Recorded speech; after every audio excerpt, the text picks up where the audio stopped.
সমস্যা আছে, আপনার টাকা পয়সা নাই, ব্যবসা বাণিজ্য ঠিক মতো চলছে না, ছেলে মেয়েদের বিয়ে হচ্ছে না বা চাকরি হচ্ছে না, আপনি ওমরা করতে চান, আল্লাহ সুবহানাহু ওয়া তাআলা এই হজ বা ওমরার ওসিলায় আপনার সকল সমস্যার তিনি সমাধান করে দেবেন। তিনি বলছেন, রাসূলুল্লাহ সাল্লাল্লাহু আলাইহি ওয়াসাল্লাম বলেছেন, তাবিউ বাইনাল হজ্জ ওয়াল উমরা ফাইন্নাহুমা ইয়ানফিয়ানিল ফাকরা ওয়াজ যুনুবা কামা ইয়ানফিল কিরু খুবাসাল হাদিদ। তোমরা হজ এবং উমরা করো। তোমরা কি করবে? হজ এবং উমরা করবে। বেশি বেশি হজ এবং উমরা করবে, কারণ তোমরা হজ এবং উমরা যদি করো তাহলে এর মাধ্যমে দুটো জিনিস ঘটবে। একটা হলো আল্লাহ তাআলা তোমাদের সব গুনাহ মাফ করে দেবেন এবং আল্লাহ তাআলা তোমাদের সকল দারিদ্র দূর করে দেবেন। আপনি কোনোদিন শুনছেন যে মানে কোনো কাজ করলে ওইখানে টাকা খরচ করলেন, আবার এর কারণে আপনার দারিদ্র মানে অর্থনৈতিক যে অভাব আছে অভাব দূর হয়ে যাবে? কেবল হজ বা ওমরা করলে অভাব দূর হয়ে যায়। আমার জীবনে আমি যতবার হজ করেছি বা যতবার ওমরা করেছি, এরপরে এসে দেখি টাকা বেড়ে গেছে, সম্পদ বেড়ে গেছে। বুঝেন নাই কথা? শুনতে পাচ্ছেন আপনারা আমার কথা? হজ বা ওমরা করে আসার পর দেখেছি আল্লাহ তাআলা সম্পদ বাড়িয়ে দিয়েছেন। সম্পদে বরকত দেওয়ার মালিক কে? সম্পদের মালিক কে? মালিকাল মুলকি তুতিল মুলকা মান তাশা ওয়া তানজিউল মুলকা মিম্মান তাশা ওয়া তুইজ্জু মান তাশা ওয়া তুযিল্লু মান তাশা বিয়াদিকাল খায়র ইন্নাকা আলা কুল্লি শাইইন কাদির। সবকিছুর মালিক যিনি, দেবেন কে বলেন তো? আল্লাহ। আল্লাহর উপর কি আপনার আস্থা বিশ্বাস নাই? আছে কিনা? কার কার নাই হাত তোলেন। আচ্ছা, সবার আছে। এবার যাদের আছে তারা হাত তোলেন। আল্লাহর উপর বিশ্বাস আছে তো নাকি? আস্থা আছে? আপনার সম্পদের মালিক কে? আল্লাহ। দেয়ার মালিক কে? নেয়ার মালিক কে? অতএব আপনি যদি আল্লাহর মেহমান হিসেবে যদি যান, তিনি তার নবীর মাধ্যমে ওয়াদা দিয়েছেন আপনার সম্পদ বাড়িয়ে দেবেন। এই বিশ্বাস কি আপনার আছে? যদি বিশ্বাস থাকে তাহলে আপনার যখন হজ বা ওমরা করার সামর্থ্য তৈরি হবে তখন করবেন। আল্লাহ সুবহানাহু ওয়া তাআলাকে ফাঁকি দেওয়ার কোনো সুযোগ নাই। আল্লাহ কি জানেন না আপনার হজ বা ওমরা করার সামর্থ্য আছে কিনা? এটা কি আল্লাহ জানেন না? আপনার ব্যাংকে টাকা আছে কি আছে না এটা কি আল্লাহ জানেন না? দুনিয়ার কোনো মানুষ না জানতে পারে, কিন্তু তিনি জানেন কিনা? তিনি জানেন। এই কারণে আপনার সামর্থ্য আছে কিন্তু আপনি তা করবেন না। আল্লাহ সুবহানাহু ওয়া তাআলা বরকত নষ্ট করে দেবেন। কিভাবে বরকত নষ্ট করবে তার একটা एग्जांपल বলি। আপনি হতে পারে এমন একটা বিপদে পড়েছেন, এমন একটা রোগ আপনার তৈরি হয়ে গেছে, এই রোগের কারণে হজ করতে হয়তো আপনার 6 লাখ টাকা লাগতো বা 7 লাখ টাকা লাগতো, এখন আপনার 15 লাখ টাকা লাগবে হচ্ছে ওই চিকিৎসা করার জন্য। অথচ আপনি হজ বা উমরা করলে আপনার যতটুকু টাকা যেত, বাকিগুলোর কারণে আল্লাহ সুবহানাহু ওয়া তাআলা একদিকে বারাকা দিতেন এবং অন্যদিকে আল্লাহ তাআলা আপনাকে সুস্থ রাখতেন। কিন্তু আপনি তো সে কাজটি করেন নাই। দ্বিতীয়ত যে বিষয়টি তা হলো, কারো যদি শুনুন, মনোযোগ দিয়ে কথা শুনুন, অন্যদিকে আপনাদের তাকানোর দরকার নাই, লোকেরা আসবে যাবে সেই দিকে আপনাদেরই শোনা। কেউ যদি একবার কখনো হজ বা উমরা করে থাকে, যদি হজ বা উমরা করে থাকে, এটা সহিহ হাদিস, হাদিসে কুদসিতে এসেছে, রাসূলুল্লাহ সাল্লাল্লাহু আলাইহি ওয়াসাল্লাম আল্লাহর পক্ষ থেকে বলেন, আল্লাহ তাআলা বলেছেন, কোন একজন ব্যক্তি হজ করেছে, এর মধ্যে 5 বছর অলরেডি শেষ হয়ে গেছে। কয় বছর গেছে? 5 বছর। এখনো তিনি সুস্থ আছেন, তার টাকা পয়সা আছে, কিন্তু তিনি আরেকবার হজ করতে যান নাই। আল্লাহ তাআলা বলেন, লা মাহরুমুন, ওই ব্যক্তি আমার রহমত এবং বরকত থেকে বঞ্চিত হবে। বুঝতে পারেন নাই? অতএব সামর্থ্য থাকলে জীবনে একবার হজ করা ফরজ বটে, কিন্তু বারবার যাওয়া এটা কি উত্তম। আয়েশা রাদিয়াল্লাহু তাআলা এসে বলেন, ইয়া রাসূলুল্লাহ আলা নাগজু ওয়া নুজাহিদু মা'আক, আমরা কি আপনার সাথে যুদ্ধের ময়দানে যাব না? কারণ রাসূল সাল্লাল্লাহু আলাইহি ওয়াসাল্লাম তার জীবদ্দশায় 29টি যুদ্ধ সরাসরি করেছেন, প্রায় 80টির মতো করে যুদ্ধে তিনি অংশগ্রহণ করেছেন, তার পক্ষ থেকে যুদ্ধ পরিচালিত হয়েছে। অতএব এই যুদ্ধে যতটা বীর বিক্রমে যুদ্ধ করবেন আপনি, হয় গাজী অথবা আপনি শহীদ হবেন। আয়েশা রাদিয়াল্লাহু তাআলা এসে বলেন, ইয়া রাসূলুল্লাহ আমরা কি যুদ্ধের ময়দানে আপনার সাথে যাব না? রাসূলুল্লাহ সাল্লাল্লাহু আলাইহি ওয়াসাল্লাম বললেন, মনে রেখো, আলা ইন্না আজমালা ওয়া আহসানাল জিহাদি হাজ্জুন মাবরুরুন, তোমাদের মনে রাখা দরকার, জিহাদুকুন হাজ্জুন, তোমাদের জিহাদ করার দরকার নাই, নারীদের জিহাদ হচ্ছে কি হজ। আয়েশা রাদিয়াল্লাহু তাআলা আনহা এই কথা শোনার পর তিনি বললেন, এরপর থেকে আমি ওয়াদা করলাম, ফালা আদাউ আল হজ্জ হাত্তা আমুতু, আমি মৃত্যুবরণ করা পর্যন্ত আর কোনো বছর হজ ছাড়বো না। রাসূলের এই কথা শোনার পর আমি সিদ্ধান্ত নিয়েছি। এবং এই জন্য সাহাবায়ে কেরামরা, রাসূলের স্ত্রীগণ পর্যন্ত, সাহাবায়ে কেরামরা তারা প্রতি বছর হজ করতেন, প্রতি বছর তারা হজ করতেন। কারণ এর মধ্যে কি আছে? বরকত আছে। আর ওইখানে এমন একটা জায়গা যেখানে যাওয়ার পর আপনার ঈমান বাড়বে। আপনি ঈমানের স্বাদ পান না, নামাজে দাঁড়ালে আপনার মন থাকে না, নামাজে দাঁড়ালে আপনার কি মনোযোগ থাকে না, মন অন্যদিকে চলে যায়। আপনি এগুলো, অথবা ধরুন আপনি কোরআন তেলাওয়াত করলে আপনার ভালো লাগে না, আপনার ইবাদতে আপনি মজা পান না, আপনি হালালের উপর থাকতে পারেন না, আপনি সত্যের উপর আপনি থাকতে পারেন না, এরকম বিভিন্ন ধরনের প্রবলেম আছে। এগুলো সমাধান করতে হলে আপনাকে হজে যেতে হবে, আপনাকে উমরায় যেতে হবে। গিয়েই দেখেন আল্লাহ তাআলা আপনার অন্তরে ইবাদতের এমন স্বাদ তৈরি করে দেবেন। আপনি যখন নামাজে দাঁড়াবেন, আপনি লম্বা সময় জুড়ে নামাজ পড়বেন। যখন সিজদায় যাবেন, তখন আপনার আরো দীর্ঘক্ষণ সিজদা দিতে মনে চাইবে, কারণ আপনি অলরেডি স্বাদ পেয়ে এসেছেন। স্বাদ পাওয়ার জন্য ওই জায়গায় যেতে হয়। আপনাকে একবারও মনে চায় না যেখানে আল্লাহ রাসূল সাল্লাল্লাহু আলাইহি ওয়াসাল্লাম 23 বছর কাটিয়েছেন, যেই জায়গাগুলোতে, যেখানে তিনি এসেছেন, যেই জায়গায় তার উপর কোরআন নাজিল হয়েছে, যেখানে লক্ষ লক্ষ সাহাবী বিচরণ করেছে, সেই জায়গাগুলো দেখতে মনে চায় না? যেই দিকে তাকিয়ে আপনি গত 20, 30, 40, 50, 60 বছর যেদিকে ফিরে আপনি নামাজ আদায় করছেন, ওই ঘরটি দেখতে আপনার একবারও মনে চায় না? নিশ্চয়ই আপনার মনে চাওয়া উচিত, যদি আপনি সত্যিকার ঈমানটা বুঝে থাকেন, আপনার মনে চাওয়া উচিত যে আমি এটা একটু দেখি, আমি এদিকে একটু তাকাই, আমি তার চারপাশে একটু ঘুরি। এই উপলব্ধি আমার এবং আপনার তৈরি হওয়া দরকার। এই উপলব্ধি যদি তৈরি হয়, তাহলে আল্লাহ তাআলা এর মাধ্যমে আপনাকে এমন একটা আলো প্রদান করবেন, যে আলো পরবর্তীতে আপনাকে পথ দেখিয়ে যাবে। তুফাইল ইবনে আমর আদ-দাউসী রাদিয়াল্লাহু তাআলা একজন সাহাবী, তিনি আদ-দাউস গোত্রের ব্যক্তি। তিনি ছিলেন বিখ্যাত কবি, সাহিত্যিক এবং লেখক। তিনি ছিলেন বক্তা এবং আরব যুগে 7 জন শ্রেষ্ঠতম কবির মধ্যে তিনি হচ্ছেন একজন। তিনি আসলেন মক্কায়। মক্কার লোকেরা, কুরাইশরা তখন রাসূল সাল্লাল্লাহু আলাইহি ওয়াসাল্লামের প্রচন্ড বিরোধী।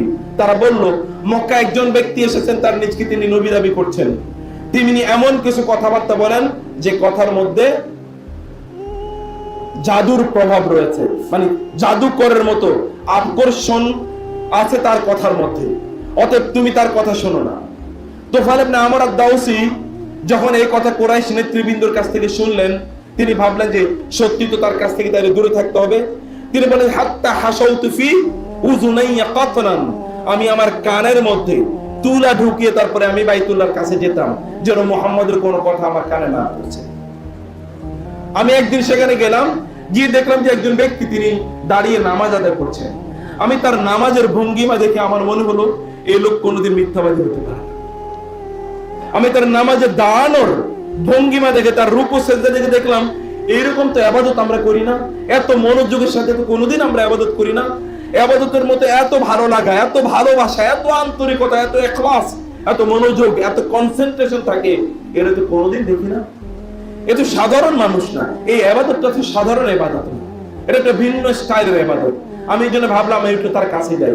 তার কাছে গিয়ে শুনলাম তিনি যে বিড়বিড়ি করে যা কিছু পড়ছেন, এটা অসাধারণ একটা জিনিস।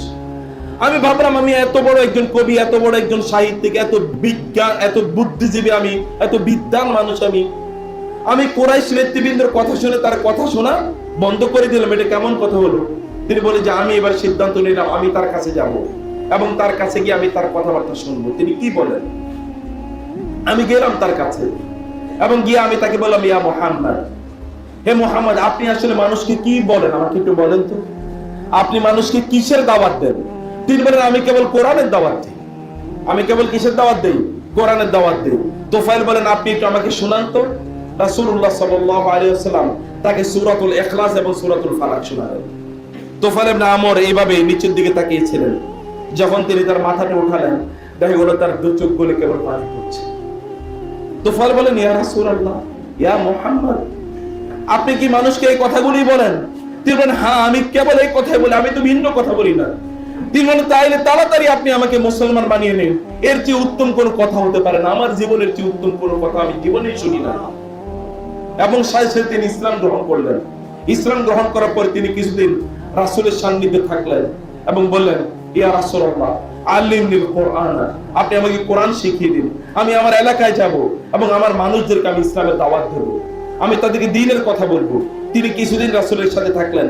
এবার তিনি চলে যাবেন তার এলাকায় আদ-দাউস গোত্রে, যেখানে আবু হুরায়রা রাদিয়াল্লাহু তাআলা আনহু যে গোত্রে জন্মগ্রহণ করেছেন, তিনি বলেন আমি সেখানে যাব। আমি রাসূলকে বললাম, ইয়া রাসূলুল্লাহ উদুল্লাহ আন ইয়াজআলানি আয়াতান, আন ইয়াজআলা লি আয়াতান, আপনি একটু আল্লাহর কাছে দোয়া করুন, আল্লাহ যেন আমাকে একটা নিদর্শন দেন, যে নিদর্শনের কারণে আমি মানুষকে দোয়া করলে, দাওয়াত দিলে, দ্বীনের দাওয়াত দিলে মানুষ এই নিদর্শনের প্রভাবে তারা ইসলাম গ্রহণ করবে। রাসূলুল্লাহ সাল্লাল্লাহু আলাইহি ওয়াসাল্লাম তার জন্য দোয়া করলেন। শুনুন, মনোযোগ দিয়ে শুনুন। রাসূল তার জন্য দোয়া করলেন, আল্লাহুম্মা জাআল লাহু আয়াতান, হে আল্লাহ আপনি তাকে একটা আয়াত, নিদর্শন প্রদান করুন। তুফাইল বললেন, আয়াতটা হলো এরকম, আমি যখন আমার এলাকায় গেলাম রাসূলের এই দোয়া নিয়ে, কারণ রাসূল যদি দোয়া করে তাহলে এই দোয়া কি কোনোদিন ব্যর্থ হবে? কথা বুঝেন নাই? রাসূল দোয়া করলে ব্যর্থ হবে? জাবের রাদিয়াল্লাহু তাআলা রাসূলের কাছে এসে বলেন, ইয়া রাসূলুল্লাহ, আমি উটে উঠতে চাই, ঘোড়ায় উঠতে চাই, কিন্তু ঘোড়ায় যখন আমি উঠি আমি ঘোড়ার উপর স্থির থাকতে পারি না, আমি পড়ে যাই, আপনি একটু আল্লাহর কাছে দোয়া করুন তো। রাসূলুল্লাহ সাল্লাল্লাহু আলাইহি ওয়াসাল্লাম আল্লাহর কাছে দোয়া করলেন, হে আল্লাহ এখন থেকে জাবের যেন ঘোড়া থেকে কোনোদিন না পড়ে যায়। শুধু তিনি এতটুকু দোয়া করে দিলেন, জাবের বলেন আমি কোনোদিন আর ট্রেনিং নেই নাই, এরপর থেকে আমি ঘোড়ায় উঠেছি, কিন্তু আমার মৃত্যু পর্যন্ত কোনোদিন ঘোড়া থেকে আমি পড়ি নাই। শুধু দোয়া ছিল একবার, একবার কেবল কি ছিল? দোয়া ছিল। রাসূলুল্লাহ সাল্লাল্লাহু আলাইহি ওয়াসাল্লাম কেবল একবার দোয়া করে দিয়েছেন, আর কিচ্ছু না। এই রকম একজন ব্যক্তি, তো তিনি দোয়া করে দিলেন তোফায়েলের জন্য, তোফায়েলের বিশ্বাস নিয়ে তিনি চলে গেলেন। রাসূল দোয়া করেছেন, এই দোয়া তো ব্যর্থ হতে পারে না। তিনি ফিরে গেলেন তার এলাকায়। যখন তিনি পাহাড় থেকে নামছিলেন, তিনি দেখলেন যে তার চোখের সামনে, কপালের এখানে, এখান থেকে আলো এরকম জ্বলছে, আলো জ্বলে সামনে পড়ছে, মানে লাইট যেরকম জ্বালাইলে যেরকম সামনে গিয়ে আলো পড়ে, এরকম এখান থেকে আলো ঠিকরে পড়ে সামনে পড়ছে। তিনি ভাবলেন আমি যদি আমার এলাকার লোকদের কাছে যাই তাহলে আমার এলাকার লোকেরা আবার অন্যভাবে এটা নেয় কিনা। তিনি বলেন আল্লাহর কাছে আমি দোয়া করলাম, আল্লাহ তোমার রাসূলের দোয়ায় তুমি আমাকে একটা আলো দিয়েছো, এই আলোটা আমার কপাল থেকে না দেখ, তুমি এই আলোটা অন্যভাবে আমাকে দাও। তিনি বলেন দোয়া করার সাথে সাথে আমি যে লাঠিটা ভর করে চলতাম, এই লাঠির মাথায় দেখলাম আলোটা চলে, এই লাঠিটা আমি সামনে এগিয়ে নিচ্ছি, এখান থেকে আলো ঠিকরে বের হচ্ছে। আমি ভাবলাম আল্লাহ সুবহানাহু ওয়া তাআলা আমাকে একটা আয়াত বা একটা নিদর্শন দিয়েছেন, যার মাধ্যমে মানুষকে দাওয়াত দিতে পারবো। তোফায়েল ইবনে আমর, সহিহ ঘটনা, সত্য ঘটনা। তিনি গেলেন, দৌড়ে আসলেন তার বাবা শাইখুন কাবীরুন, একজন বৃদ্ধ, এবং বললেন তুমি কি তুমি কি ইসলাম গ্রহণ করেছো? বলে হ্যাঁ বাবা ইসলাম গ্রহণ করছি, এবং আপনাকে আমি বলছি আপনি ইসলাম গ্রহণ করুন। তিনি বলেন তুমি আমার সন্তান, তুমি আমার এত ভালো সন্তান, তোমাকে কোনোদিন আমি খারাপ কাজ করতেও দেখি নাই, মিথ্যা কথা বলতে দেখি নাই, কোনোদিন কোনো অন্যায় করতে দেখিনি, তুমি যা বলছো তা নিশ্চয়ই সত্য। এবং বাবার সাথে সাথে ইসলাম গ্রহণ করলেন। কিছুক্ষণ পরে এসে মাও ইসলাম গ্রহণ করলেন। কিছুক্ষণ পর তার স্ত্রী আসলেন, স্ত্রীকে তিনি বললেন তুমি যদি ইসলাম গ্রহণ না করো তাহলে তুমি আমার স্ত্রী হিসেবে থাকতে পারবে না, কারণ আমি মুসলিম হয়ে গেছি। বলে তাহলে কি করব? বলে যে ওইখানে ওই পানি আছে, ওই পানি দিয়ে গোসল করে আসো। বলে ওই পানি দিয়ে গোসল করলে তারা এক ধরনের মূর্তি পূজা করত, ওই মূর্তি যদি অভিশাপ দেয়, বলে মূর্তি অভিশাপ দেবে না, মূর্তির কিচ্ছু করার নাই। আমি আল্লাহর রাসূলের কাছ থেকে এমন দ্বীন শিখে এসেছি যেই দ্বীন তোমাকে প্রোটেকশন প্রদান করবে। আল্লাহর উপর যদি তুমি তাওয়াক্কুল করো, পৃথিবীর কেউ তোমার কোনো ক্ষতি সাধন করতে পারবে না। তিনি সেখান থেকে গোসল করে আসলেন। গোসল করে আসার পর তার স্বামী তাকে বললেন তুমি বলো আশহাদু আল্লা ইলাহা ইল্লাল্লাহ ওয়া আন্না মুহাম্মাদার আবদুহু ওয়া রাসূলুহু। প্রিয় ভাইরা বলেন, আমি আপনাদেরকে বলছি go to Mecca and Medina, visit these places and you will see the miracles. Believe me, আপনি যান, আপনি হজ করতে যান, আপনি ওমরা করতে যান, এবং আপনি দেখবেন আপনি অন্যরকম জ্যোতি, অন্যরকম দ্যুতি, অন্যরকম আলো, অন্যরকম লাইট, অন্যরকম নূর আপনি দেখতে পাবেন। কেবল আপনাকে যা করতে হবে তাহলে ইখলাস। এক নম্বর কাজ কি করতে হবে? ইখলাস। নিজের অন্তরটাকে ঠিক করে নেন, আপনি কেন যাচ্ছেন, অন্তরটাকে ঠিক করে নেন। দুই নম্বর যে কাজ, সে কাজ হচ্ছে আপনার হালাল টাকা দিয়ে হজ বা উমরা করতে চাইলে দুই নম্বর টাকা দিয়ে করতে যাওয়ার কোনো লাভ নেই, কোনো কাজ না। ওয়ামাস আমু হারামুন ওয়ামাল বাসু হারামুন ওয়া গুযিয়া বিল হারামি ফাআন্না ইউস্তাজাবু লা। আপনি নিশ্চয়ই সাদ ইবনে আবি ওয়াক্কাস রাদিয়াল্লাহু তাআলার নাম শুনেছেন কিনা? 10 জন সাহাবী যাদেরকে জান্নাতের সুসংবাদ দেয়া হয়েছে, তাদের নাম আপনারা জানেন? যাই হোক, আমি সাদ ইবনে আবি ওয়াক্কাসের নাম বলছি। সাদ ইবনে আবি ওয়াক্কাস রাদিয়াল্লাহু তাআলা আনহু রাসূলের কাছে আসলেন এবং বললেন ইয়া রাসূলুল্লাহ, আমি যা দোয়া আল্লাহর কাছে করি এই দোয়াই যেন কবুল হয়ে যায়, আপনি আমাকে আমার জন্য এই জন্য একটা নসিহা করুন। আমি যা দোয়া করব সেই দোয়াই যেন কবুল হয়ে যায়। কি করলে আমার সকল দোয়া কবুল হবে বলেন? রাসূল তাকে কেবল একটা নসিহত করলেন, অতএব মাতআমাকা তাকুন মুস্তাজাবাত দাওয়া, তুমি তোমার ইনকামটাকে হালাল বানাও, তাইলে তুমি যা দোয়া করবে আল্লাহ তাআলা তাই দোয়া কবুল করে নেবেন। বুঝেন নাই কথা? কি হালাল বানাতে হবে? ইনকামকে, আয় ইনকামকে, উপার্জনকে হালাল বানাতে হবে। উপার্জনকে হালাল বানাও, তুমি তোমার যা দোয়া করবে তাই কবুল হয়ে যাবে। আমাদের অনেকেরই দোয়া কবুল হয় না। দোয়া কবুল হয় না, প্রবলেম তো এই জায়গায়। ইনকাম তো হালাল না, খান যা তা তো হালাল খান না, অথবা যা উপার্জন করি তা তো আমি হালাল উপার্জন করি না। জাস্ট তোমার ইনকামটাকে মেক ইউর ইনকাম হালাল, and all of your prayers and appeals will be immediately granted and accepted by Allah. That has been said by the Prophet to Sa'd ibn Mu'az, Sa'd ibn Abi Waqqas radiyallahu ta'ala anhu. আমি তার দুটো গল্প বলছি আপনাদেরকে। একটা হচ্ছে ওমর রাদিয়াল্লাহু তাআলা তাকে একটা জায়গায়, ইরাকের একটা জায়গায় তাকে গভর্নর হিসেবে নিয়োগ করলেন ওমর যখন খলিফা। তার বিরুদ্ধে, এই সাদ ইবনে আবি ওয়াক্কাসের বিরুদ্ধে লোকেরা অভিযোগ দিল, একটা মিথ্যা অভিযোগ দিল। গভর্নর অবস্থায় তিনি নাকি ঠিকমতো মানুষের সাথে ফয়সালা করেন না, বিচার আচার করেন না, গনিমতের মালগুলো ঠিক মতো বন্টন করে দেন না, এবং যখন বন্টন করে দেন তখন সমানভাবে বন্টন করে দেন না। এই তিনটে অভিযোগ তার বিরুদ্ধে দিয়েছে। সাদ ইবনে আবি ওয়াক্কাস কেবল দাঁড়িয়ে, ওই যেই ব্যক্তি এই কথাটি বলেছে কেউ তার বিরুদ্ধে কোনো অভিযোগ দেয় নাই। বিশাল এরকম একটা আয়োজন, এই আয়োজনে কেউ তার বিরুদ্ধে অভিযোগ দেয় না। Everyone said that he is a nice man, he is the most beautiful man we have seen ever. আমরা এরকম ভালো লোক আর কোথাও দেখি না, এত ভালো লোক। কিন্তু একজন কেবলমাত্র দাঁড়িয়ে বলল, দাঁড়িয়ে তার বিরুদ্ধে অভিযোগ দিল, তিনটা অভিযোগ। তিনি ইনসাফ মতো বিচার করেন না, 2 নম্বর হচ্ছে তিনি গনিমতের মাল ঠিক মতো বন্টন করেন না, আবার যদি বন্টন করেন তাইলে সবাইকে সমান দেন না, কাউকে বেশি দেন কাউকে কম দেন। তিনি দাঁড়িয়ে বলেন, আল্লাহুম্মা ইন কানা হাযা আর-রাজুল ক্বাদ কামা রিয়াআন ওয়া সুমআতান, হে আল্লাহ এই লোকটা যদি কেবলমাত্র তার চেহারাটা মানুষকে দেখানোর জন্য আমার বিরুদ্ধে এই মিথ্যা অভিযোগ এনে থাকে, কারণ কেউ দাঁড়িয়ে কোনো কথা বললে অন্যরা তো তার দিকে তাকাবে, কে কথা বলছে একটু দেখি তো। যদি এই লোকটা কেবল মানুষকে দেখানোর জন্য আমার বিরুদ্ধে মিথ্যা অভিযোগ আনে, ফাআতিল উমরাহু ওয়া আতিল ফাকরাহু, হে আল্লাহ তাআলা তুমি তার বিরুদ্ধে, ও যেহেতু 3টা অভিযোগ দিয়েছে, সাদ ইবনে আবি ওয়াক্কাস তার বিরুদ্ধে কেবল 3টা বদদোয়া করলেন। একটা বদদোয়া হলো আল্লাহ তুমি তাকে দীর্ঘদিন বাঁচিয়ে রাখো। 2 নম্বরে কি, তুমি তার দারিদ্রতা বাড়িয়ে দাও। 3 নম্বর হচ্ছে ওয়ারিদহু লিল ফিতানি, তুমি তাকে ফিতনা ফাসাদের মুখোমুখি করো। এতটুকু দোয়া করলেন।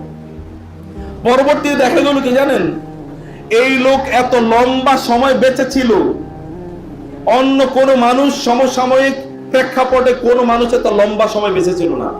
এমনকি এত লম্বা সময় বেঁচে ছিল যে তার এই যে চোয়ালের চামড়াগুলো এরকম এরকম ঝুলে পড়েছিল, তার হাতের চামড়াগুলো ঝুলে পড়েছিল, এবং দারিদ্রতার কারণে সে রাস্তায় ভিক্ষা করত। অথচ এই লোক কিন্তু খুবই প্রভাবশালী লোক ছিল, সে ভিক্ষা করত এবং দীর্ঘদিন বেঁচে থাকার কারণে তার চামড়াগুলো ঝুলে পড়েছিল। 3 নম্বর হচ্ছে এই বৃদ্ধ লোকটা রাস্তার পাশে দাঁড়িয়ে দাঁড়িয়ে কোন মেয়ে যদি যেত তাহলে ওই মেয়েটাকে বিভিন্ন ধরনের কি টিজ করত। টিজ কে বদদোয়া করেছিল? কে? সাদ ইবনে আবি ওয়াক্কাস। আর তার একটাই বৈশিষ্ট্য ছিল, তার ইনকাম পুরোটাই কি ছিল? হালাল ছিল। ইনকাম পুরোটাই হালাল ছিল। লোকেরা সাদ ইবনে আবি ওয়াক্কাসের কাছে আসতেন এবং এসে বলতেন আপনি আমার জন্য দোয়া করুন, এবং যেই যেত তার জন্য তিনি দোয়া করলে তিনি যাই দোয়া করতো ওই লোক ভালো হয়ে যেত, অথবা ওই লোকের ওই দোয়াটাই কবুল হয়ে যেত সাদ ইবনে আবি ওয়াক্কাস দোয়া করলে। একবার একজন এসে বললেন সাদ ইবনে আবি ওয়াক্কাসের চোখে একটু সমস্যা। লোকেরা এসে বললেন আপনি সবার জন্য দোয়া করেন, সবার সব দোয়া কবুল হয়ে যায় আপনি দোয়া করলে, তো আপনি একটু আপনার নিজের জন্য দোয়া করেন, বলেন না আল্লাহকে, আল্লাহ যেন আপনার চোখটা ভালো করে দেন। তিনি বললেন আমি আল্লাহকে এই কথা বলতে লজ্জা পাচ্ছি, কারণ আল্লাহ সুবহানাহু ওয়া তাআলা আমাকে 60-70 বছর পর্যন্ত আমার চোখটা ভালো ছিল, আমি সেই চোখ দিয়ে দেখেছি। এখন এতটুকুর জন্য আমি আল্লাহকে বলবো, আমি আল্লাহকে জান্নাতের কথা না বলে সামান্য চোখের কথা বলবো, এটা আমার লজ্জা লাগছে। এজন্য আমি কেবল আল্লাহকে বলি আল্লাহ তুমি আমাকে জান্নাত প্রদান করো। ঈমানের লেভেলটা কোথায় একজন মানুষের?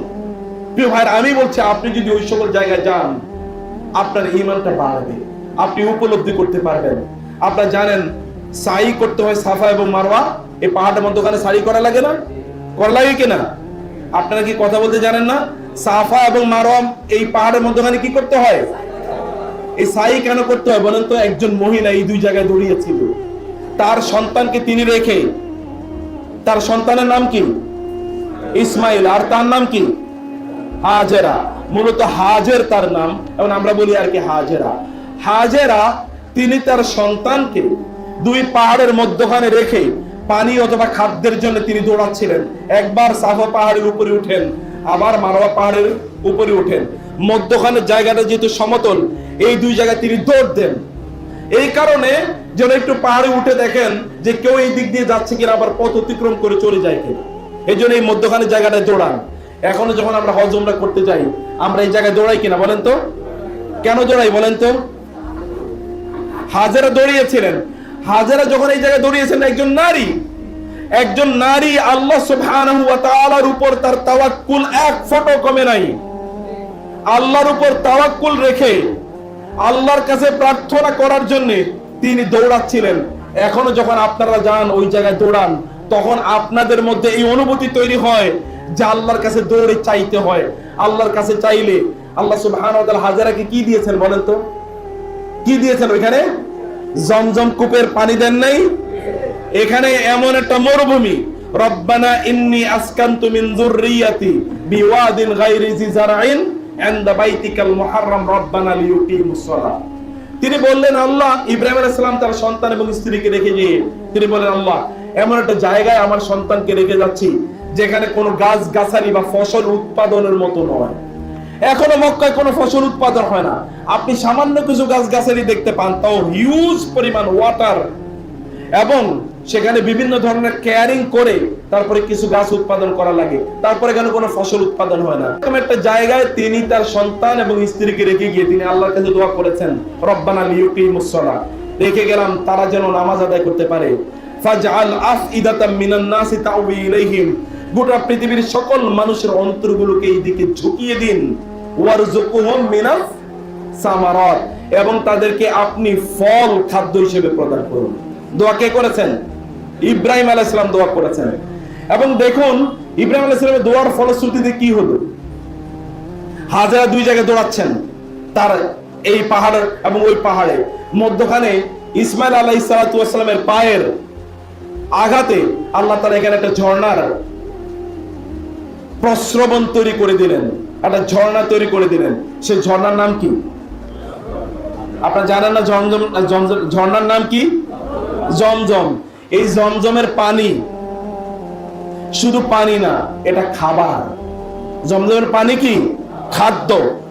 আমি এবারও গিয়ে অধিকাংশ সময় জমজমের পানি খেয়েছিলাম এবং আমার খাবারের কোনো ক্ষুধা লাগে না। দুই নম্বর হচ্ছে জমজমের পানি যেই উদ্দেশ্যে খায়, আল্লাহ তাআলা তার সেই উদ্দেশ্যে কি কবুল করে নেন। বহু লোক তার পেটের পীড়া আছে, জমজমের পানি খেলে কি পেটের পীড়া দূর হয়ে যায়। এরকম অনেক ঘটনা আছে।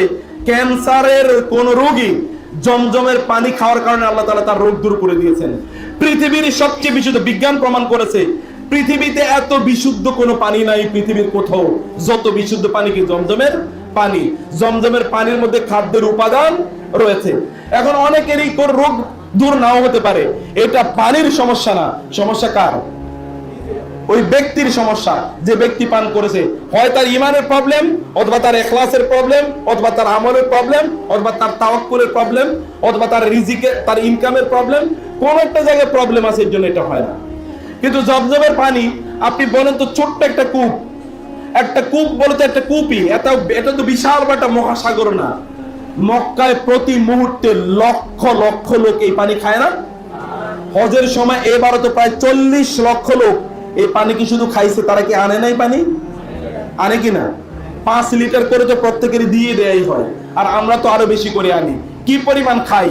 এবং কি শুধুমাত্র এটা বাইতুল্লাহ, মসজিদে নববীতে পানি পাওয়া যায় না? সব জায়গায় পানি পাওয়া যায়। কই থেকে তো পানি আইলো? এই পানি উঠায় কোত্থেকে? এই পানি কি কোনোদিন আপনি বঙ্গোপসাগরে পানি এরকম আইনা দেখেন তো পানি শর্ট পড়ে কিনা? কিন্তু এই পানিতে কোনোদিন শর্ট পড়ে না। কোত্থেকে আসলো এই পানি? আল্লাহ সুবহানাহু ওয়া তাআলা একজন নারীর কারণে, অথবা একটা বাচ্চার কারণে, শিশুর কারণে, কেবল আল্লাহর উপর তাওয়াক্কুলের কারণে আল্লাহ কি পানির ব্যবস্থা করে দিয়েছেন দেখেন না? আপনি যদি তারাও মানুষ, আপনিও মানুষ, they are man and you are also man, they are women and you are also women, তারাও মানুষ আপনারাও মানুষ। তাদের মতো ঈমান যদি আপনার থাকে, আল্লাহ তাআলা কি আপনাকে দিতে পারেন না? এমন একটা জায়গা যেখানে কোনো মানুষ নাই, কেবলমাত্র একজন নারী এবং তার সন্তান এখানে রেখে তারা চলে আসছেন। ইব্রাহিম আলাইহিস সালাম চলে যাচ্ছেন, তার স্ত্রী তাকে বললেন, হাজেরা তাকে বললেন, আপনি কই যান? বলে আমি চলে যাচ্ছি, যেখান থেকে এসে সেখানে চলে যাচ্ছি। আমাদেরকে একা রেখে? হ্যাঁ, তোমাদেরকে একা রেখে। এটা কি আপনার সিদ্ধান্ত নাকি এটা আল্লাহর সিদ্ধান্ত? কার সিদ্ধান্ত? ওই নারী স্ত্রী জিজ্ঞেস করছেন, স্ত্রী তার স্বামীকে জিজ্ঞেস করছেন, এটা কি আপনার সিদ্ধান্ত না আল্লাহর সিদ্ধান্ত? তিনি বললেন, কার সিদ্ধান্ত? এই নারীর মন্তব্য কি জানেন? ইজান লা ইউদাইয়ুনা, সহিহুল বুখারী হাদিস।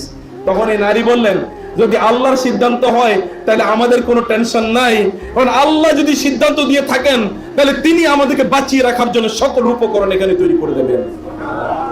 সুবহানাল্লাহ, তাওয়াক্কুলের লেভেল দেখেছেন? একজন মহিলা, আপনি আপনার স্ত্রীর রাস্তায় রাইখা যান তো দেখি, পরে বাসায় গিয়ে বুঝতে পারবেন কিনা? দরজাই তো খুলবেন আপনার জন্য।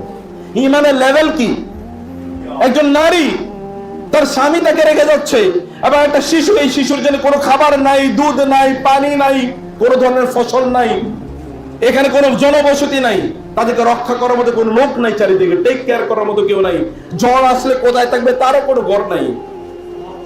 এরকম একটা জায়গায় রেখে যাচ্ছে, নির্জনে, নিভৃতে, একাকী, without food and water, but she is not making any complaint against her husband. তিনি একটা বক্তব্য দেন নাই। যখন বলেছেন আল্লাহর সিদ্ধান্ত অনুযায়ী রেখে যাচ্ছি, এই নারী বলে উঠলেন, তাইলে আল্লাহ তাআলা আমাদেরকে ধ্বংস করে দেবেন। বরং আজকে যে ওইখানে দৌড়ে যান না, আপনি যে আপনি আজকে যে কাবার চারপাশে আপনি তাওয়াফ করেন, যে মাকামে ইব্রাহিমের পেছনে আপনি 2 রাকাত নামাজ আদায় করেন, সাফা মারওয়ায় যে আপনি দৌড়ান, সাফা পাহাড়ে গিয়ে যদি আপনি দোয়া করেন, দোয়া কবুল হয়ে যায়, মারওয়া পাহাড়ে দোয়া করলে দোয়া কবুল হয়ে যায়। এটা কি এমনিই তৈরি হয়েছে নাকি? এটা this is actually the history of the sacrifice of the big family.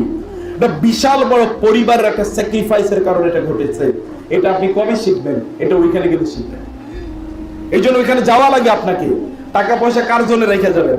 টাকা পয়সা রাইখার পরে চোখটা বন্ধ করে দেখেন না আপনার পোলা পাইলে টাকা পয়সা নিয়ে কি করে। চোখটা বন্ধ করে দেখেন কি করে। যতটুকু আপনি আপনার জন্য ব্যয় করে যাচ্ছেন ততটুকু আপনি নিয়ে যাচ্ছেন, যতটুকু রেখে যাচ্ছেন ততটুকু আপনি রেখে যাচ্ছেন অন্যের জন্য। এগুলোর জন্য জবাবদিহি করতে হবে আপনাকে। আপনি হজ করলেন না বা উমরা করলেন না, টাকা পয়সা সব রাইখা দিলেন, এই চোখটা বন্ধ করে দেখেন কবরে গিয়ে এরপরে ফেরেশতারা কি জিজ্ঞেস করবে, কার জন্য টাকা রেখে আসছো? আপনার টাকা পয়সা, আপনার পোলাপাইন সিগারেট খাইবো, বিড়ি খাইবো, মদ খাবে, সিনেমা দেখবে। এখন তো আর সিনেমা দেখার জন্য সিনেমা হলে যাওয়া লাগে না, লাগে নাকি? এখন সিনেমা কোথায় পাওয়া যায়? মোবাইলেই সিনেমা পাওয়া যায়, ওইখানে বসে বসে দেখবে দিনের আলোতে রাতের অন্ধকারে, আর আপনার টাকা খরচ করতেছে। আপনি কষ্ট করে কলুর বলদের মতো আপনি সারাদিন খাটলেন, এগুলো অট্টালিকা নির্মাণ করলেন, জায়গা জমিন বানাইলেন, কিন্তু নিজের জন্য কোনো কিছুই করলেন না। হায় হায়, এটার জন্য আপনার জন্য না হয়, এটার জন্য আপনার জন্য না হয়, জন্য যান এবং আপনার সন্তানদের কল্যাণ এর মধ্যেই নিহিত। যেটা ইব্রাহিম আলাইহিস সালাম দেখিয়েছেন, ঠিক আপনার সন্তানের কল্যাণ কিন্তু এর মধ্যেই নিহিত। আপনি বিশ্বাস করুন, আল্লাহর কসম করে বলছি, আপনি ওইখানে যান, আপনার সন্তানের দায়িত্ব আল্লাহ তাআলা নিয়ে নেবেন। যিনি তাদেরকে সৃষ্টি করেছেন তিনি কি তাদের রিজিক না দিয়ে সৃষ্টি করছেন নাকি? বুঝেন নাই কথা? আপনার সন্তানের রিজিক কি দেয়ার মালিক আপনি নাকি আল্লাহ? ওয়া মা মিন দাব্বাতিন ফিল আরদি ইল্লা আলাল্লাহি রিজকুহা। এমন কোন প্রাণী নাই যে পানির রিজিকের দায়িত্ব কে নেন না? আল্লাহ দেন, আল্লাহ নেন না। সকল নাহনু নারযুকুকুম ওয়া ইয়্যাকুম, নাহনু নারযুকুহুম ওয়া ইয়্যাকুম। তোমাদেরকেও রিজিকের ব্যবস্থা আমি করি এবং তোমাদের সন্তানদের রিজিকের ব্যবস্থাও কে করে? আল্লাহ করেন। আল্লাহ সুবহানাহু ওয়া তাআলা বলেছেন আল্লাহ রিজিক দেন। আল্লাহর সাথে কোন ধরনের চিটিং এর অথবা কোন ধরনের 2 নম্বরই আল্লাহর সাথে করবেন না। আল্লাহকে বুঝাতে যাবেন না। আল্লাহ সুবহানাহু ওয়া তাআলা জানেন ওয়ামা তাখফাল ওয়ামা তুখফিল আয়ুন ওয়ামা তুখফি সুদূর। এমনকি আপনার চোখে, আপনার অন্তরে কি আছে এই কথাগুলো পর্যন্ত মহান আল্লাহ সুবহানাহু ওয়া তাআলা জানেন। আপনার সন্তানের যদি কল্যাণ চান, আপনার স্ত্রীর যদি কল্যাণ চান, আপনার নিজের যদি কল্যাণ চান, তাহলে আপনি বসে থাকেন না, প্লিজ আপনি যান। আমি নিজে যতবার আবারও বলছি, আমি যতবার ওইখানে গিয়েছি ততবার আমার ঈমান বেড়েছে, বিশ্বাস করুন, আল্লাহর কসম করে বলছি। আমি যতবার গিয়েছি ততবার আমার ঈমান বেড়েছে, এবং যতবার আমি গিয়েছি আমার আম্মাকে আমি এবারও নিয়ে গিয়েছিলাম। এর আগে আমার আম্মাকে আমি যেবার আমি আমার আম্মাকে নিয়ে যাই, ওবার আমার মাকে নিয়ে যাওয়ার জন্য আমার প্রচন্ড কষ্ট হয়েছে। শুনুন, আমার নিজের গল্প বলছি। যেবার আমার মাকে আমি নিয়ে গেলাম, এখন থেকে কমপক্ষে 10 বছর আগে, তখন আমার খুবই কষ্ট হয়েছে। আমার মা কেঁদেছিল, বাবা তোমার এত কষ্ট করে আমাকে নেওয়া লাগে। আমার মার এক পয়সা আমি নেই। তখন প্রায় ধরেন 1.5 লাখ টাকার মতো দিয়ে বা 2 লাখ টাকা দিয়ে ওনাকে আমি নিয়েছিলাম। এবার যখন আমি আমার ফুল ফ্যামিলি নিয়ে যাই, আমি 17 লাখ টাকা দিয়ে গিয়েছি, কিন্তু আমার কিছুই লাগে না, কোনো সমস্যা হয় নাই। আমি বুঝতে পারি না যে কোনো টাকা আমাকে দিতে হয়েছে। এই মেহেরবানি করেছেন কে? আল্লাহ সুবহানাহু ওয়া তাআলা। আপনি যান, সিদ্ধান্ত আপনি নেন, মেহেরবানি করবেন কে? আল্লাহ সুবহানাহু ওয়া তাআলা। কিন্তু সিদ্ধান্ত আপনাকে নিতে হবে। কোথা থেকে আসবে দেখবেন, এটা আল্লাহ সুবহানাহু ওয়া তাআলা তৈরি করে দেবেন। সেজন্য প্রিয় ভাইরা, আল্লাহর মেহমান হন। এমন জায়গায় যান যেখানে গেলে দোয়া করলেই দোয়া কবুল হয়ে যাবে। দোয়ার গাঁটটি নিয়ে যান, দোয়ার লিস্ট নিয়ে যান। সেখানে কি কি প্রবলেম গিয়ে বলেন না, ওইখানে আল্লাহকে সেখানে অনেক বেশি পাওয়া যায়। সেখানে আল্লাহকে অনেক বেশি পাওয়া যায়। সেখানে আপনার রাসূল এসেছেন, সেখানে হাজার হাজার নবী এসেছে, একজন দুইজন না। সেখানে ইব্রাহিম আলাইহিস সালাম এসেছেন, তিনি এই ঘর নির্মাণ করেছেন। ইন আউওয়ালা বাইতি উদিআ লিন-নাস ফিহি মা আয়াতুম বাইয়িনাতুম মাকামু ইব্রাহিম। এখানে এমন কিছু জিনিস আছে, এখানে হাজারে আসওয়াদ আছে, স্পর্শ করলে চুমু দিলে আপনার অতীতের সব গুনাহ মাফ হয়ে যায়। এখানে এমন একটা জায়গা আছে, এমন একটা জায়গা আছে, মাকামে ইব্রাহিম আছে, তার পিছনে সালাত আপনার আদায় করতে হয়। এবং এর মাধ্যমে ইব্রাহিমের যে তাওহীদ রিলিজিয়ন, যে তার যে জীবন ব্যবস্থা, এই জীবন ব্যবস্থা আপনি অনুপ্রাণিত হয়ে যান। আপনি ইব্রাহিমের একজন মিল্লাতের অন্তর্ভুক্ত, মুহাম্মদুর রাসূলুল্লাহ সাল্লাল্লাহু আলাইহি ওয়াসাল্লামের উম্মার অন্তর্ভুক্ত আপনি হয়ে যান। আপনি এরকম একটা জায়গা, আল্লাহ রাসূল সাল্লাল্লাহু আলাইহি ওয়াসাল্লাম যে মসজিদ নির্মাণ করেছেন, তাকে আপনার দেখতে মনে চায় না? মসজিদে কুবা আপনি যান, সেখানে যদি আপনি প্রতিদিন যদি আপনি গিয়ে 2 রাকাত নামাজ আদায় করেন, তাহলে একটা মকবুল উমরার সওয়াব আপনি পাবেন। একটা উমরা করার জন্য এখন প্রায় 1.5 লাখ টাকা লাগে। আপনি ওইখানে গিয়ে 2 রাকাত নামাজ আদায় করলে, আপনি প্রতিদিন যান না, 8 দিন গেলে 8 দিন আপনি 8টা উমরা করার সওয়াব পেয়ে যাবেন আপনি। শুধু তাই না, সেটা হচ্ছে প্রথম নির্মিত মসজিদ। আল্লাহ সুবহানাহু ওয়া তাআলা বলেছেন, ওই ব্যক্তি সেই যেটা কোরআন আল্লাহ সুবহানাহু ওয়া তাআলা বলেছেন, যেমন একটা ঘর, যেই ঘরটি উসসিসা আলা তাকওয়া, যা তাকওয়ার উপর নির্মিত হয়েছে, সেই ঘরে আপনার দাঁড়ানো এবং সেখানে সালাত আদায় করা আপনার জন্য উত্তম। ফিহি রিজালুন ইউহিব্বুনা আইয়াতাহহারু ওয়াল্লাহু ইউহিব্বুল মুত্তাহহিরিন। এই ঘর অর্থাৎ যেটা মসজিদে নববীর বাইরে আরেকটি মসজিদের কথা আমি বলছি, যেটা মসজিদে নববীর বাইরে যেটা মসজিদে কুবা নামে পরিচিত। এটা রাসূল সাল্লাল্লাহু আলাইহি ওয়াসাল্লাম মদিনায় যাওয়ার পর প্রথম নির্মিত মসজিদ। এই মসজিদে 2 রাকাত সালাত আদায় করলে আপনি উমরা সওয়াব পান। তার চেয়ে অনেক বড় কথা হলো, এখানকার লোকদের ব্যাপারে, এখানে যারা নামাজ আদায় করে তাদের ব্যাপারে আল্লাহ তাআলা বলছেন, ফিহি রিজালুন ইউহিব্বুনা ইয়াতাতাহহারু। এখানে যারা যায়, এই সকল লোকদেরকে মহান আল্লাহ সুবহানাহু ওয়া তাআলা ভালোবাসেন। আল্লাহর ভালোবাসা কি আপনার পাইতে মনে চায় না? রাসূলুল্লাহ সাল্লাল্লাহু আলাইহি ওয়াসাল্লাম এর স্মৃতি বিজড়িত অসংখ্য জায়গা আছে। উহুদের ময়দান আছে, যেখানে রক্তাক্ত হয়ে আপনার রাসূল পড়েছিল। এই জায়গাটা আপনার দেখতে মনে চায় না? আপনি কিসের ইসলাম প্র্যাকটিস করছেন? ইসলাম তো আপনি বুঝেনই না। আপনি তো ইসলাম বুঝেনই নাই। ইসলাম আপনি ইসলামটাকে ধারণই করতে পারেন নাই। ওই দেখেন না যে রক্তাক্ত ইসলাম, সাঈদ বিন আমির আল জুহামি রাদিয়াল্লাহু তাআলা আনহু, সাঈদ বিন আমির আল জুহানি রাদিয়াল্লাহু তাআলা আনহু, তিনি তার নিজের গল্প তিনি বলছিলেন। যখন খুবাইব ইবনে আদি রাদিয়াল্লাহু তাআলা আনহুকে ওরা হত্যা করছিল, সাঈদ সেখানে ছিলেন। সাঈদ রাদিয়াল্লাহু তাআলা আনহুর সামনে ওরা খুবাইব রাদিয়াল্লাহু তাআলা আনহুকে ধরে নিয়ে তারা হত্যা করছে। খুবাইব রাদিয়াল্লাহু তাআলা কেবল কুরাইশ নেতাদেরকে লক্ষ্য করে বললেন, তোমরা হাল্লা তাতরুকুনি আন উসাল্লি রাকাআতাইনি, তোমরা কি আমাকে একটু সময় দেবে, আমি 2 রাকাত নামাজ আদায় করার জন্য? ভালো করে ঘটনাটা শুনুন। সাঈদ বিন আমির রাদিয়াল্লাহু তাআলা আনহু তিনি বলছেন, যখন তারা খুবাইবকে, কুরাইশ নেতারা তারা হত্যা করার জন্য, অত্যাচার করার জন্য যখন খুবাইবকে তারা ধরে নিয়ে গেল, আমি সেখানে ছিলাম। আমার সামনে খুবাইবকে তারা হত্যা করছে। খুবাইব কেবলমাত্র আল্লাহ সুবহানাহু ওয়া তাআলার কাছে দুহাত তুলে বলেছিলেন, আল্লাহুম্মা আকতুলহুম আদাদা আল্লাহুম্মা হসিম আদাদা ওয়াকতুলহুম বাদাদা ওয়ালা তুগাদির মিনহুম আহাদা। আল্লাহর কাছে কেবল দুহাত তুলে বলেছেন, আল্লাহ, এই জনগুলো, যে লোকগুলো আমাকে হত্যা করছে, ইসলামের বিরুদ্ধাচারণ করছে, এদেরকে তুমি একটু গড়ে রাখো, এদের সংখ্যাগুলো, এদের চেহারাগুলো একটু চেনে রাখো, এবং এদেরকে তুমি এমন ভাবে আল্লাহ তুমি শাস্তি প্রদান করবে যেন এই দুনিয়াতে ওদের নাম নিশানা পর্যন্ত না থাকে। এইভাবে আল্লাহর কাছে তিনি দোয়া করেছিলেন। সাঈদ রাদিয়াল্লাহু আনহু তিনি বললেন, আমি দেখলাম আমার সামনে কিভাবে খোবাইবকে হত্যা করা হলো, আমি কিছুই করতে পারলাম না। পরবর্তী সাঈদ এই অবস্থা দেখে পরবর্তী তিনি ইসলাম গ্রহণ করেন, এবং ইসলাম গ্রহণ করার পর সাঈদ তার গোটা জীবনকে ইসলামের জন্য, ইসলামের প্রতিষ্ঠার জন্য, ইসলামের প্রচারের জন্য তিনি তার গোটা জীবনকে তিনি বিনিয়োগ করে দেন। সাঈদ রাদিয়াল্লাহু তাআলা আনহু তিনি তার আলোচনায়, তিনি তার স্মৃতিচারণে বলছিলেন, আমি যখন খোবাইবকে যখন হত্যা করা হলো, আমি যদি কিছু করতে পারলাম না, খোবাইবের প্রত্যেকটা অঙ্গ ওরা কর্তন করে করে করে ওরা তাকে ছুঁড়ে ফেলছিল, এবং খোবাইবকে লক্ষ্য করে বলছিল যে, খোবাইব তুমি একবার চিন্তা করো তো, লাউ আন্না মুহাম্মাদান কাদ ইয়াকুনু ফি মাকামিকা, যদি মুহাম্মদ তোমার এই জায়গায় থাকতো, ওয়া আনতা নাজিন, এবং তুমি তোমার পরিবার পরিজনের সাথে থাকতে, তাহলে কেমন হতো?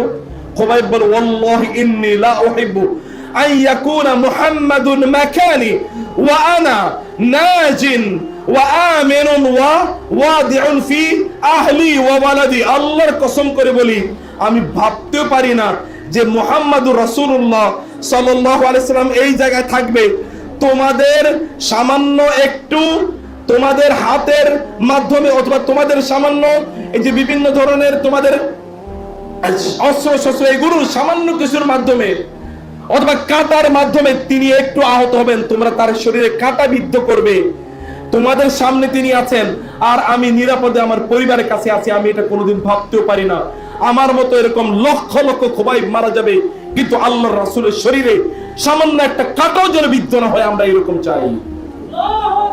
খোবাইব রাদিয়াল্লাহু তাআলাকে ওরা হত্যা করলে, এরকম একটা পরিস্থিতি খোবাইবকে ওরা হত্যা করলে, সাঈদ বেহুশ হয়ে পড়লেন যে আমার সামনে এরকম একটা মানুষকে হত্যা করলেন, নিউ মানুষকে। তিনি পরবর্তী ইসলাম গ্রহণ করলেন, এবং তাকে ওমর রাদিয়াল্লাহু তাআলা পরবর্তী হিমস এটা একটি, এটা ইরাকের একটা ছোট্ট একটা জায়গার নাম, এখানকার গভর্নর হিসেবে নিয়োগ করা হলো। কয়েকদিন পর পরই সাঈদ তিনি হয়ে যেতেন, তিনি ফেইন্টের, অর্থাৎ তিনি আপনার বেহুশ হয়ে যেতেন। লোকেরা ওমর রাদিয়াল্লাহু তাআলার কাছে সংবাদ পাঠালো, আপনি এমন একজন আমির নিয়োগ করলেন যে আমির কয়েকদিন পরে পরে কি হয়ে যায়, তিনি একটু ফেইন্টের হয়ে যায়, তিনি একটু আপনার সেন্সলেস হয়ে যান, তিনি বেহুশ হয়ে যান। এমন একজন ব্যক্তিকে আপনি নিয়োগ করেছেন। আমিরুল মুমিনিন ওমর ইবনে খাত্তাব রাদিয়াল্লাহু তাআলা সেখানে গেলেন এবং গিয়ে জিজ্ঞেস করলেন, সাঈদ ইবনে আমর, আপনি মাঝে মাঝে নাকি সেন্সলেস হয়ে যান, বেহুশ হয়ে যান, কারণটা কি? তিনি বলেন, ইয়া আমিরুল মুমিনিন, আমার সামনে খোবাইবকে হত্যা করা হয়েছিল, আমি কিছু করতে পারি না। যখনই আমার এই কথা মনে পড়ে, তখনই আমার ভয় লাগে, আল্লাহর সামনে যদি আমি কিয়ামতের দিন দাঁড়াই, আল্লাহ যদি বলে খোবাইবকে তোমার সামনে হত্যা করা হয়েছিল, তুমি কেন কিছু করতে পারলে না, সেই দিন আমি আল্লাহকে কি জবাব দেব? এই ভয় আমি বেহুশ হয়ে যাই। আপনাদের কাছে ইসলাম কি এমনি এসছে নাকি? সাহাবায়ে কেরামদের রক্ত স্নাত ইসলাম এসছে, সাহাবায়ে কেরামদের রক্ত ঝরানো ইসলাম আপনাদের কাছে এসছে। আপনার রাসূলের দাঁত মোবারক কি শহীদ হয় নাই? তিনি কি আহত হয়ে পড়ে যান নাই? লোকেরা কি কথা জানে না যে তিনি মারা গিয়েছেন? ওমা মুহাম্মাদুন ইল্লা রাসূল قد خلت من قبله الرسل أفإن مات أو قتل انقلبتم على أعقابكم ومن ينقلب على عقبيه فلن يضر الله شيئا وسيجزي الله الشاكرين। আল্লাহ তাআলা বলেছেন, মুহাম্মদ তিনি একজন মানুষ, তিনি একজন নবী, তার পূর্বে অনেক নবী এসেছেন এবং তারাও মারা গিয়েছে। মুহাম্মদ যদি মারা যায়, অথবা তিনি যদি যুদ্ধের ময়দানে তিনি যদি মারা যান, তাহলে কি তোমরা তোমাদের পূর্বের ধর্মে ফিরে যাবে? না, তোমরা ফিরে যাবে না, বরং তিনি থাকুক অথবা না থাকুক, তোমাদেরকে তোমাদের ধর্ম মতেই থাকতে হবে। আল্লাহ সুবহানাহু ওয়া তাআলা আয়াত নাযিল করে দিলেন। চারিদিকে জানা শোনা হয়ে গেল যে মুহাম্মদ মারা গিয়েছেন সাল্লাল্লাহু আলাইহি ওয়াসাল্লাম। আপনার রাসূলের তার রক্ত ঝরানো ইসলাম কিন্তু এটি। অতএব এই ইসলামকে এত সহজ মনে করেন না, এবং একেবারে তেলতেলি আপনি জান্নাতে চলে যাবেন কোন ধরনের আয়োজন ছাড়া, কোন ধরনের স্যাক্রিফাইস ছাড়া, অথবা কোন ধরনের ইনভেস্টমেন্ট ছাড়া আপনি একেবারে জান্নাতে চলে যাবেন, এটা মনে করার কোনো কারণ নাই। প্রিয় ভাইরা, করুন, কিছু করুন, অন্তত দ্বীনের জন্য করুন, আপনার নিজের জন্য করুন। ওয়ামা কদ্দামতুম লিআনফুসিকুম মিন খায়রিন তাজিদুহু ইনদাল্লাহ ওয়ামা তুকদ্দিমু লিআনফুসিকুম মিন খায়রিন তাজিদুহু ইনদাল্লাহি হুয়া খায়রান ওয়া আযমা আজরা ওয়াস্তাগফিরুল্লাহ। আপনার রব বলেছেন, ওয়ামা তুকদ্দিমু লিআনফুসিকুম মিন খায়রিন তাজিদুহু ইনদাল্লাহি হুয়া খায়রান ওয়া আযম আজরা ওয়াস্তাগফিরুল্লাহ। আপনার রব বলেছেন তোমরা যতটুকু ভালো কাজ করো এই সকল ভালো কাজের প্রতিদান আল্লাহ তাআলা তোমাদেরকে বহু গুণে বাড়িয়ে দেবেন। অতএব আপনি হজ বা উমরা করবেন, এটা আল্লাহর জন্য কোনো কিছু না, এটা মানুষের জন্য কোনো কিছু না, এটা আমাদের রফিক ভাইয়ের জন্য কোনো কিছু না, এটা আমার জন্য কোনো কিছু, এটা আপনার জন্য আপনি করছেন। আপনার ঈমানকে আপনি বাড়াচ্ছেন, আপনার আমলকে আপনি বাড়াচ্ছেন, আপনার তাকওয়াকে আপনি বাড়াচ্ছেন, আপনার দ্বীনদারিকে আপনি বাড়াচ্ছেন। আপনি যে সত্যিকার অর্থে একজন মুসলিম এটা আপনি প্রমাণ করছেন। এটা প্রমাণ করা লাগে, এটা প্রমাণ করতে হয়, এটা প্রমাণ করতে আপনার সময় দিয়ে, এটা প্রমাণ করতে হয় আপনার সম্পদ দিয়ে, এবং এটা প্রমাণ করতে হয় আপনার আমল দিয়ে, আপনার ইবাদতের মাধ্যমে। প্রিয় ভাইরা, এই যে আপনারা যারা এখানে মুরব্বীরা আছেন, এমন কেউ কি দাঁড়িয়ে আমাকে বলতে পারেন আপনি 4 রাকাত নামাজ পড়তে গিয়ে আপনার মনোযোগ অন্য কোনো দিকে যায় নাই? কেউ কি দাঁড়িয়ে বলতে পারবেন? একজন দাঁড়িয়ে বলেন তো দেখি, সাহস থাকলে একজন দাঁড়িয়ে বলেন, সাহস থাকলে, যে আপনি নামাজে দাঁড়িয়েছেন 4 রাকাত, আমি 2 রাকাত নামাজের কথাই বলি, দাঁড়িয়ে বলেন তো 2 রাকাত নামাজ মনোযোগ দিয়ে পড়েছেন, অন্যদিকে মন যায় নাই? তাহলে কি দিয়ে দাঁড়াবেন আল্লাহর সামনে? আল্লাহ যদি বলে মিয়া তোমার ঈমান তো ঠিক নাই, নামাজ তো ঠিক নাই, তুমি 2 রাকাত নামাজ আমারে দেখাও, যে 2 রাকাত নামাজ কেবল মাত্র তুমি আমার জন্য পড়েছো, অন্য কারো কথা তোমার মনে পড়ে নাই। নামাজ পড়তে গেলে অমকে কি বলছিল, তমকে কি বলছিল, কারে ধরবেন, কারে খাবেন, কার জায়গা কিনবেন, কার জমিন নেবেন, কার জমিনে কোথায় খুঁত আছে, কোথায় কি করবেন না করবেন, এগুলোই তো সারাদিন মনে পড়েছে। এগুলো নিয়ে চিন্তা করতে নামাজই তো অর্জন নাই, আপনি কোন ইবাদত নিয়ে যাবেন? এই জন্য মৃত্যু আসার আগে আপনি কিছু করেন, নিঃশ্বাস বন্ধ হওয়ার আগে কিছু করেন। নিঃশ্বাস বন্ধ হওয়ার সময় দেখবেন ফেরেশতারা এসে, হয় কি তারা উত্তম ড্রেসে এসে, অথবা কি তারা ভয়ঙ্কর আকারে এসে, আপনি দেখে আপনার পিলে চমকে যাবে, আপনি চিৎকার করতে থাকবেন, আপনি চিৎকার করবেন, এই লোকেরা তোমার আমাকে বাঁচাও। আপনার ছেলে আপনার শিওরে দাঁড়িয়ে আছে, আপনি চিৎকার করবেন, বাঁচাও বাঁচাও বাঁচাও। রাতে অনেকের কি বোবা জিনে ধরে না, অনেকে বোবা জিনে ধরলে আপনি কিন্তু এই বাঁচাও বাঁচাও বলে, কিন্তু কেউ কি শুনে? পাশে যিনি শুয়ে আছেন তিনিও শুনেন না। বুঝতে পেরেছেন? তো আপনার জীবদ্দশায়। আর আপনার মৃত্যুর সময়ে আপনার সন্তান দাঁড়িয়ে আছে, আপনার স্ত্রী দাঁড়িয়ে আছে, আপনার বাবা দাঁড়িয়ে আছে, আপনার মা দাঁড়িয়ে আছে, বন্ধুরা দাঁড়িয়ে আছে, বহু ক্ষমতাশালী বহু লোক সামনে দাঁড়িয়ে আছে, আপনি কেবল বলছেন বাঁচাও বাঁচাও, কিন্তু কেউ একটা শব্দ শুনবে না। কিন্তু অন দা আদার হ্যান্ড আরেক দল লোক আছে, যখন যারা দিনের উপর তাদের সময়টা কাটিয়েছিল, দিনদারির সাথে তাদের জীবনটা কাটিয়েছিল, ফেরেশতারা তাদের কাছে খুবই সুন্দর জামা কাপড় আকৃতি পরে আসবে। ফেরেশতারা এসে তাদেরকে বলবে সালামুন আলাইকুম তাইবাতুম ফাদখুলুহা খালিদিন। ফেরেশতারা এসে বলবে সালাম। সালাম দেওয়ার পরে তার চেহারা থেকে কি আলো ঝলসে পড়বে, সে হাসতে থাকবে। আপনি বলবেন কি ব্যাপার, কি দেখছে, এইদিকে তাকা ওইদিকে তাকা ওইদিকে তাকায়, কারণ ফেরেশতারা তাকে কি দিচ্ছে? হাজার হাজার ফেরেশতা তাকে সালাম দিচ্ছে, সালাম সালাম সালাম। তাকে জান্নাত দেখাবে, এই যে জান্নাত, এই যে জান্নাত। আপনাদের মনে আছে না ফেরাউন তার স্ত্রীকে কিভাবে যন্ত্রণা দিয়ে মেরেছিল? মনে আছে? ফেরাউনের স্ত্রীর নাম কি? আসিয়া। আসিয়াকে যখন ফেরাউন অত্যাচার করে, তাকে যখন দগ্ধ করে, তাকে যখন হত্যা করে, তখন আসিয়া কিন্তু হাসতেছিল। আসিয়া কি করছিল? একজন মানুষকে অত্যাচার করে মারে, হাসে কেমনে? কারণ মুফাসসিরিনে কেরাম, ঐতিহাসিকগণ তারা বলেছেন তখন ফেরেশতারা তার সামনে জান্নাতকে এরকম ধরেছিল, তিনি জান্নাত দেখতেছেন আর ওরা যে অত্যাচার করতেছে এটা ভুলে যাচ্ছেন, এবং জান্নাত দেখে দেখে তিনি হাসতেছেন। ওরা মনে করে কি পাগল হয়ে গেছে নাকি? ফেরাউন মনে করছে তো পাগল হয়ে গেছে, কারণ ওকে শাস্তি দেওয়া হচ্ছে, শাস্তি দেওয়ার পরে কি হাসতেছে। ফেরাউন তো বুঝতে পারে নাই যে ফেরেশতারা তার সামনে বিশাল অট্টালিকা দাঁড় করিয়ে দিয়েছে, কারণ তিনি আল্লাহর কাছে দোয়া করেছিলেন রাব্বিবনিলি ইনদাকা বাইতান ফিল জান্নাতি ওয়া নাজ্জিনি মিন ফিরআউন ওয়া আমালিহি। হে আল্লাহ, আপনি জান্নাতে আপনার কাছে আমার জন্য একটা ঘর বানিয়ে দেবেন, এবং ফেরাউনের সম্প্রদায় থেকে আপনি আমাকে রক্ষা করেন।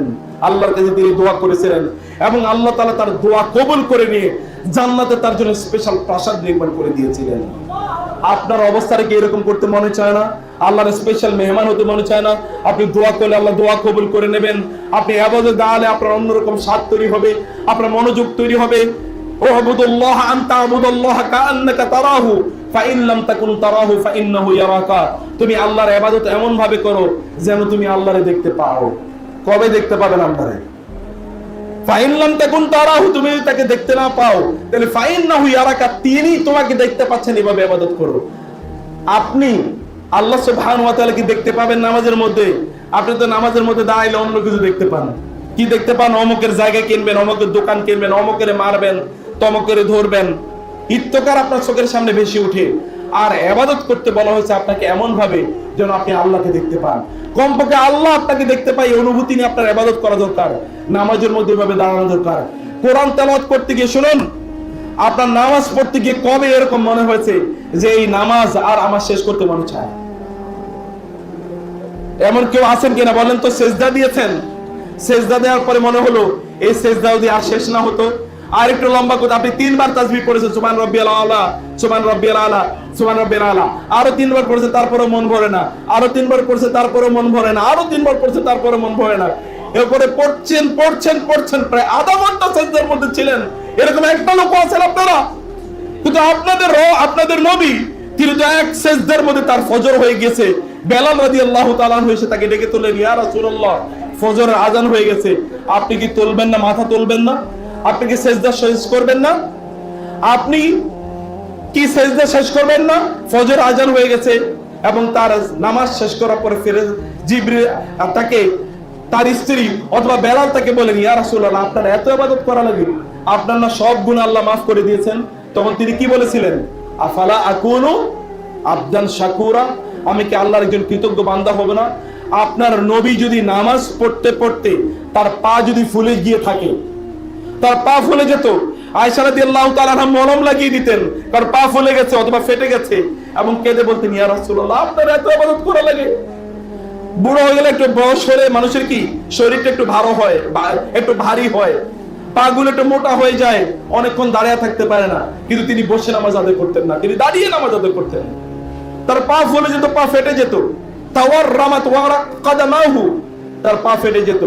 আয়েশা রাদিয়াল্লাহু তাআলা মলম লাগিয়ে দিয়ে কাঁদতেন। আর রাসূল সাল্লাল্লাহু আলাইহি ওয়াসাল্লাম বলতেন, আল্লাহ যেহেতু আমার অতীতের গুনাহগুলো মাফ করে দিয়েছেন, এই জন্য তো ইবাদতের স্বাদ আমার আরো বেড়ে গেছে। ইবাদতের স্বাদ বেড়ে যাওয়ায় তিনি আরো লম্বা সময় দাঁড়িয়ে নামাজ আদায় করেন।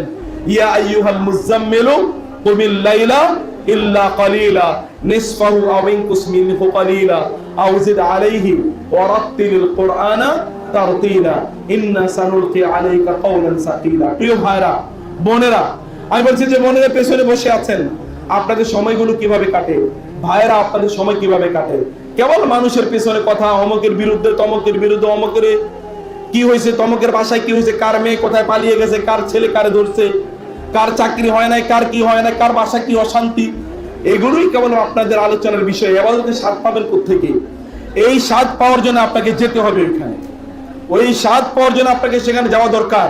যান প্লিজ, এটা investment in the way of Allah. আল্লাহর রাস্তায় কেউ যদি ব্যয় করে, আল্লাহ তাআলা এটাকে ইনভেস্টমেন্ট হিসেবে নেন। আল্লাহ সুবহানাহু ওয়া তাআলা এটাকে হাজার হাজার গুণে আল্লাহ তাআলা বাড়িয়ে দেন। মাসালুল লাযিনা ইউনফিকুনা আমওয়ালাহুম ফি সাবিলিল্লাহ কামাসালি হাববাতিন আমবাতাত সাবআ সানাবিলা ফি কুল্লি সুমবুলাতিন মিআতু হাব্বা ওয়াল্লাহু ইউদাইফু লিমান ইয়াশা। কেউ যদি আল্লাহর রাস্তায় একটা দান করে, আপনি হজ করতে গেলে এটাও কিন্তু দানের সওয়াব আপনি পাবেন। কারণ আপনি কি সিনেমা দেখতে যাচ্ছেন নাকি? আপনি কি নাটক দেখতে যাচ্ছেন? আপনি কি মিছিল মিটিং এ যাচ্ছেন? তা তো না, আপনি তো আল্লাহর ঘর জিয়ারত করার জন্য যাচ্ছেন, আল্লাহর ঘর দর্শনে আপনি যাচ্ছেন, আপনি বাইতুল্লাহর কাছে আপনি যাচ্ছেন। এই জন্য এটাও ইনভেস্টমেন্ট। এটা হচ্ছে ওই ব্যক্তির মতো যে আল্লাহর রাস্তায় দান করলো। আল্লাহ সুবহানাহু ওয়া তাআলা ওই ব্যক্তি, কোন এক ব্যক্তি যদি আল্লাহর রাস্তায় এক দান করে, আল্লাহ তাআলা তাকে বিনিময়ে কত গুণ দেবেন? কত গুণ? 700 গুণ। কত গুণ? কোরআন বলছে সূরাতুল বাকারা 700 গুণ।